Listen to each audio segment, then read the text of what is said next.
Bibili ka ba agad ng kagamitan sa negosyo o mas mabuting mag-rent muna? Isang maling desisyon sa buhay o rent, pwedeng maubos ang kapital ng negosyo mo. Maraming negosyo ang nalulugi hindi dahil sa produkto, kundi sa maling financial decisions.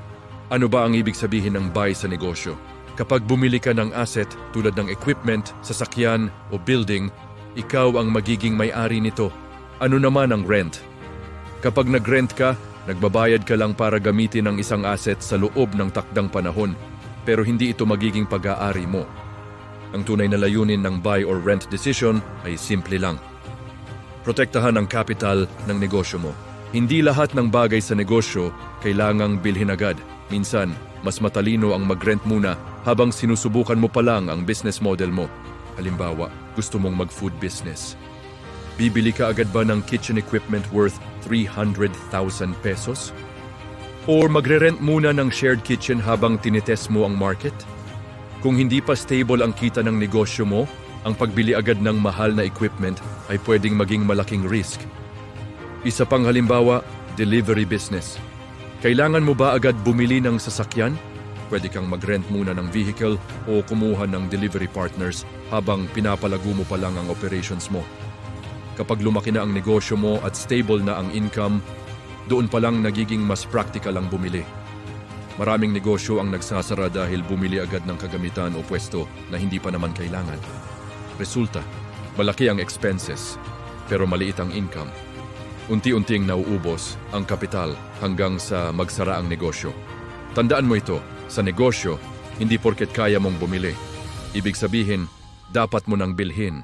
Ang matalinong negosyante alam kung kailan mag-rent at kailan mag-buy. Bago ka magdesisyon, itanong mo muna ito sa sarili mo. Proven na ba ang business model ko? Kailangan ko ba talaga ito ngayon? Makakatulong ba ito sa paglago ng negosyo? Kaya ba ng cash flow ko ang gastos kung bibili ako?